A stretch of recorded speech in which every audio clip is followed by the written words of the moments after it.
Hello there, Chris here from Becker's Models, and for years I have been joking in a serious tone that come 2022 I would build a Felixstowe. Yes, one of the premier flying boats of World War One, a magnificent machine, and I'm going to do it this year. We're getting towards the end of the year, only 3 months left. Yep, I'm going to build a Felixstowe. And you're thinking to yourself, you're going to build a Wingnut Wings Felixstowe in 3 months? No, I'm lying. It's clickbait. This is what we have to do. Or do we? To, get the views. No, I'm not doing it for the views. I'm doing it because I want to do it. I'm going to build this one. This is the 1/72 scale Roden Felixstowe, and it's quite unique if you want to jumble up your English, because it's got one of the only ones that had this upper machine gunner position on it, the N4543, which I sort of am thinking of doing on the 1/32 scale Wingnut Wings, but we'll put that off for another couple more years. Alright, if you're interested, keep watching, and after the thing, and let's have a look at the kit, and then I'm going to get stuck into it. For those of you unfamiliar with what a Felixstowe is, well, they called it that because that's basically where the machines, the aircraft were based in World War One. Technically it's a F2A. It's based on, I believe the hull is based on the Curtiss American design, but the flying surfaces and everything else are based on the British designs. So this particular, they had a variety of the Felixstows, the F2A, they had F3, the F5 for late war, post-war. I won't go into all that sort of detail, but what this is, it's a large patrolling flying boat used to stop the U-boat menace of World War One. Yes, they were around in World War One. I'm just thinking now, this would look lovely next to my Das Werk U9 1/72 scale U-boat. Hadn't thought of that until just now. Okay, if you're not familiar with Roden, let's get Roden in the screen. Roden is a Ukrainian company, and as you can see on the side box there, in the Ukrainian language first, then Russian, English, German, and so forth. Roden makes some fantastic kits, and they actually have cornered before Wingnut Wings cornered the large-scale World War One stuff. They were doing 1/72 scale. They do a Gotha. They do some other large aircraft of that era, and of course they do quite a few 1/32 scale aircraft, which you can't get from Wingnut Wings anymore. You can still get them from Roden, and they're still good quality. They're not A-class kits, but they are good. So let's open the box and have a quick look inside. First thing first, unfortunately, even though they give you a nice sturdy cardboard box, all the plastic's in one bag. So I'll take that apart and we'll have a closer look at it. I prefer all the plastic to be separate. I mean, they've even thrown in the clear parts in here, which is not good. So we've got the instructions, which came in a bag. I've taken them out with the decals, and I'll also have a close look at those as well. But let's have a look at the instructions first. The instructions are a very simple A4 size black and white sheet, no staples, and the inner bit just falls out. There's not many pages. Okay, basic sort of layout. You get a bit of blurb at the front, which is good. Some basic in 3 languages, German, Ukrainian, and English. And then we just move inside. We get a sprue map, and as you can see, there's some shaded bits that are not the way to discern. And also here, sorry, I'll just skip ahead. So the ailerons and the canopy here, these are the parts for the early version of the F2A. So we don't do those, whereas the rest are relevant. You've got, in fact, you can take the inner bit out, and the outer side is the rigging diagram, which is okay. It's not 100% comprehensive, but you can get an inkling of it. And as they say, please use the artwork on the front cover for additional details. In fact, see if you can download, where am I pointing? Download the Wingnut Wings manual from their website, which still exists, and they will, it'll be much better. And there's a colour call out on the back there, and where to put the decals, and that's that. So basically the instructions are only, how many pages we got here? Basically 4, I think. 1, 2, 3, 4. That's it. Let's go through them from step 1. So first we've got the twin engines ×2, and this is going to be extremely fiddly. It looks like there's a part there you can put in there so you can spin the rotors if you really want to. It's got quite a few details on these exposed engines. I'm trying to remember what they are. They're Rolls-Royce Eagles, I think that's what they are. Correct me if I'm wrong. So you build up the engines first, and one of the things that I mentioned when I was going to, and I'm still intending to, one day I will get to the Wingnut Wings one. A lot of this aircraft leads itself to sub-assembly, so you can actually build these separate, put them aside, come back to them later. So don't be overwhelmed by all the detail.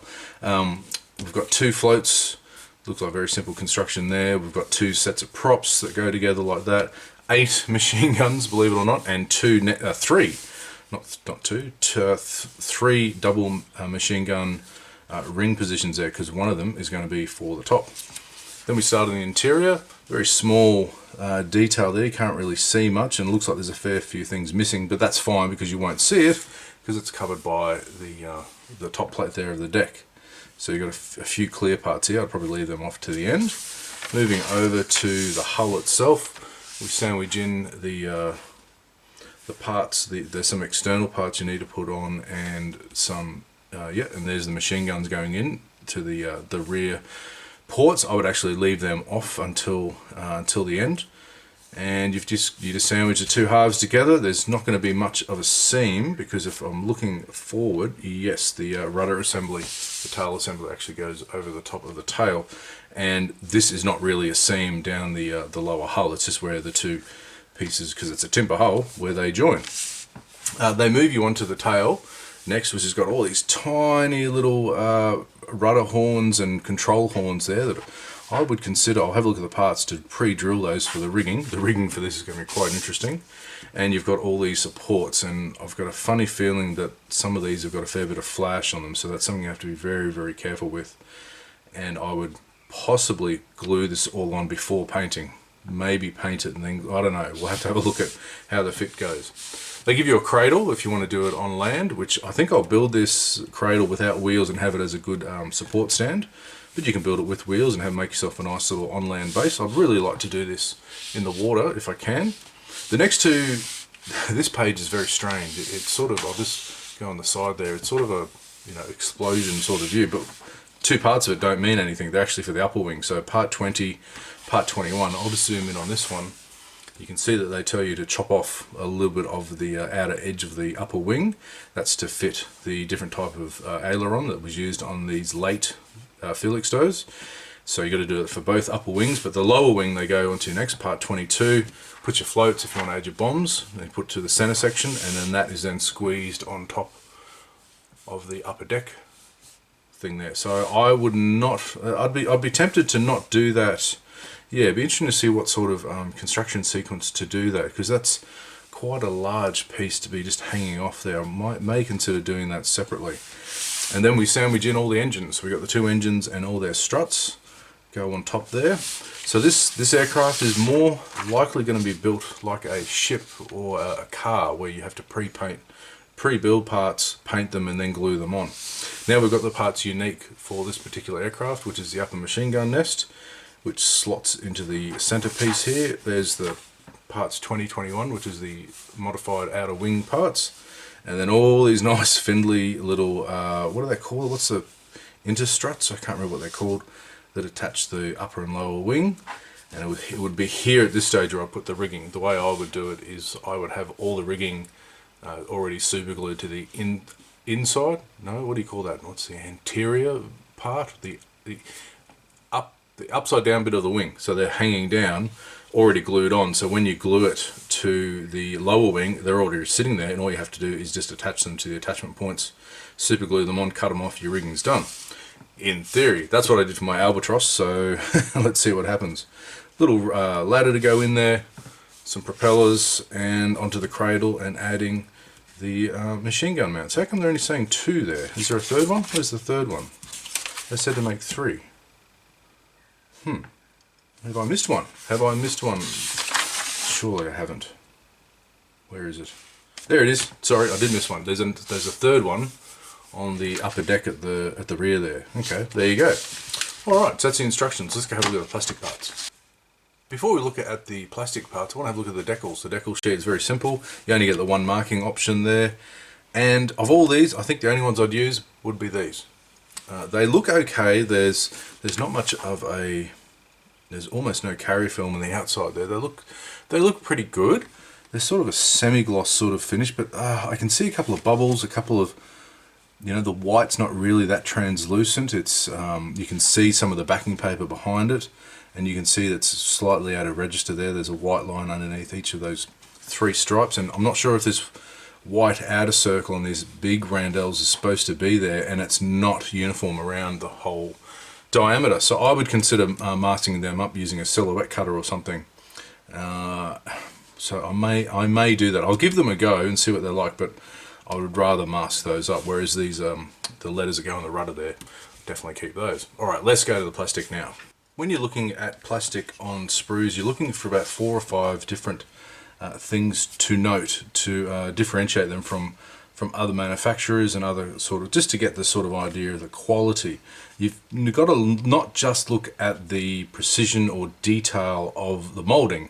So for example, when we're looking at panel lines here, you know, are they nice and crisp? Are they straight? Are they not, you know, wavy or obviously done by hand? You're looking for some subtleness, like you look at the, if I can get the light to reflect there in the ribs there, you're looking for, you know, subtle molding. You're looking for the smoothness of the plastic.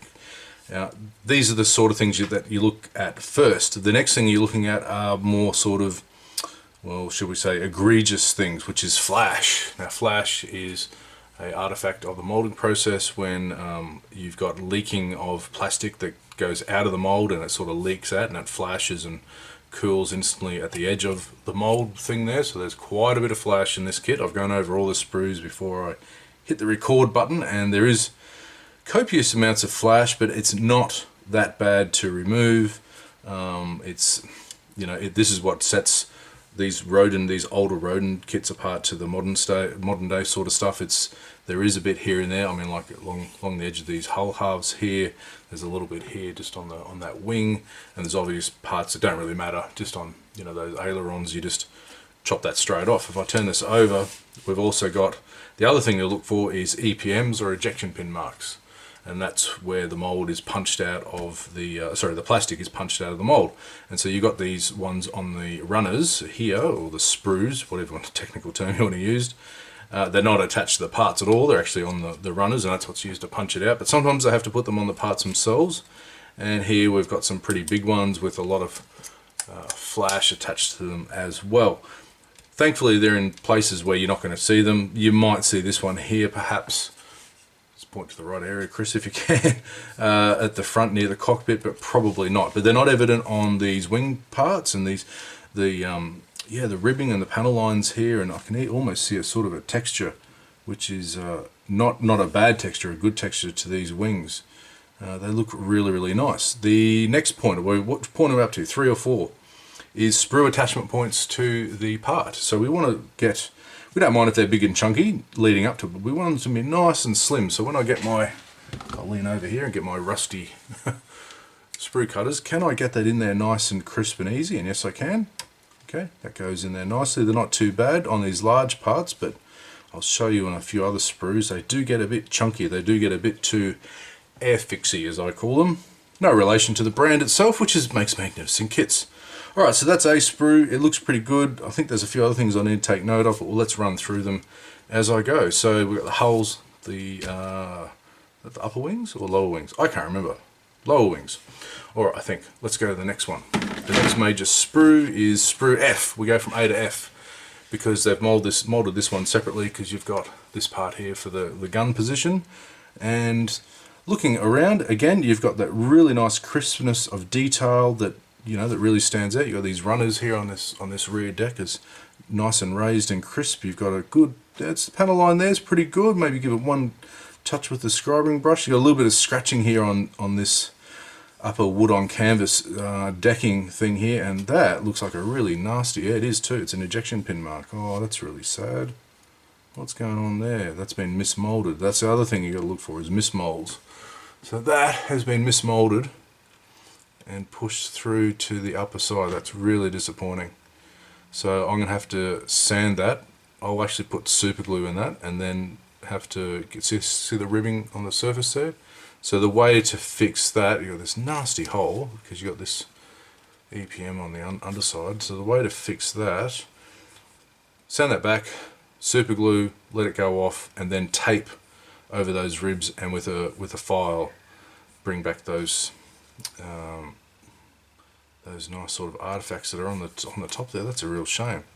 So we've got lots of flash here and there. Let's go look in camera. These smaller parts, there is a little bit of flash on the outside of them, so this just means more cleanup time. There's no mismolds apart from that error there, which is a shame. And we've got some on, these are the parts for the upper machine gunner. There's quite a bit of flash on those. I'm just going to flip over and have a look. So we've got EPMs on the bottom of the cradle and on the bottom of the, yeah, that's the underside of the decking, so you won't see that, so that's fine. There's no EPMs on the wings. Now you will see, and you might get a bit concerned about these. Is that catching the light there? See it there? See there's waviness here, and you're thinking, oh, what the hell is that? That's really bad. What that is, it's coming from the ejection point when the plastic goes in and then it cools. You can see them here and here. They're not stress points, so they won't show up after you put a coat of primer on them, so don't worry about that. Yeah, I'm really impressed with those wings. They've got really nice texture, and apart from the flash, so you have to go through that very carefully and clean it all off. So far the ejection, the air fix points don't look too bad on some of these smaller parts here. That's not too bad. With a good set of clippers you should be able to get through that. Having said that, let's look at the multiple sprues. So all the sprues from here on in, there are multiples of. I'm going to zoom in first. Added sound effects don't cost you extra. So this is the D sprue, and so there's two of these. So we got 2 lots of wing floats, 2 lots of props. Get your hand out of the way, Chris, so they can actually bloody see. 2 seats, or 1 seat, so there's 2 seats, steering wheels, etc., ailerons, etc., etc., etc. Oh my god, that's a lot of flash. Can you see that flash down there with these struts, and even on the edge of those struts? So that's what I don't like, is that's an obvious attachment point that's going into a piece of plastic to keep it up. See the little knob just on the tip there, and that's covered in flash on there. So you got to be really careful with your knife, and be careful you can make that into a good glob instead of something a bit more cylindrical that's actually going to have some purchase.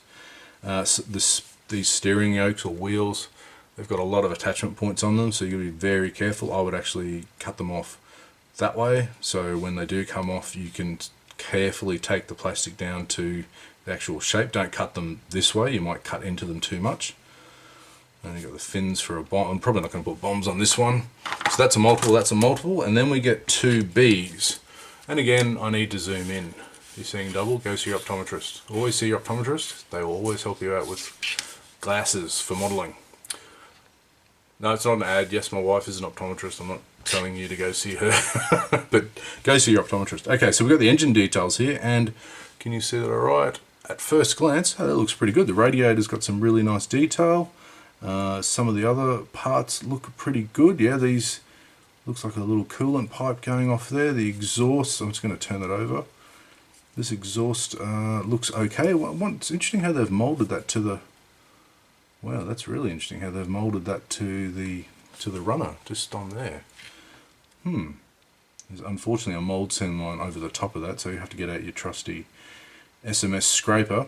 So the parts here don't look too bad for the engine. There's some, there's quite a bit of detail. It'd be interesting to compare these to the Wingnut Wing one, but if I open my Wingnut Wings box, all my extras will fall out. I've got extras to the 9s in that box, mainly crew. Okay, let's look at the last sprue, and that's C. Now there's 4 of these, and I was scratching my head before. Why do we need 4? So you actually do get an extra ring, so you only need 3 rings, not 4.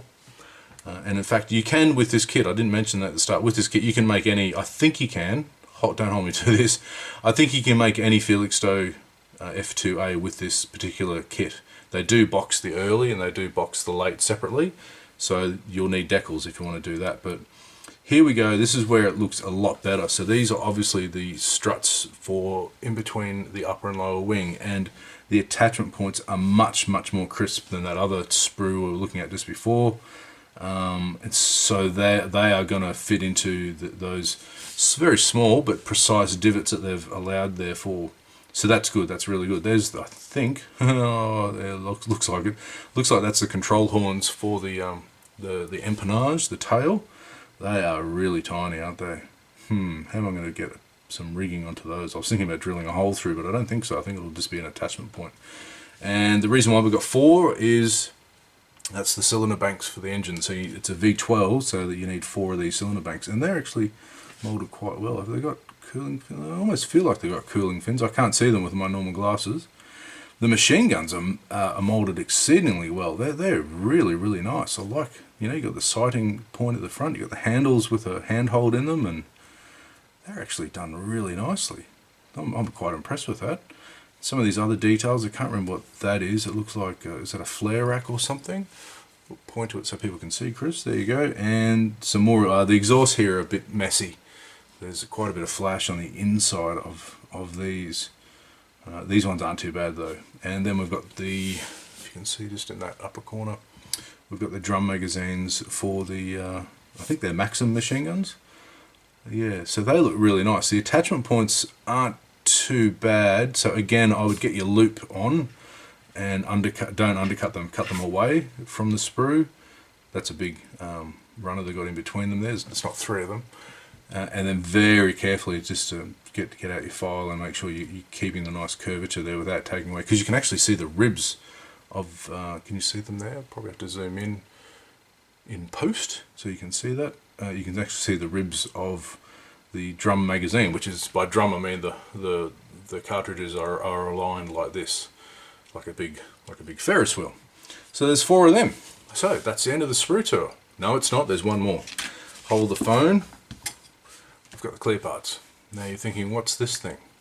Well, that's the clear part. That's the windshield for the early. So they actually give you the parts for the early, and they're not the best clear parts in the world. You've got bonus penny hair there. Excuse that. There is a bit of frosting or a bit of, I don't know what that is. It's not clear at all under that one, so that's not the best. And then these little windshields is what they use for the lates. They're a little bit thick. If you can look down, can you see down on that angle?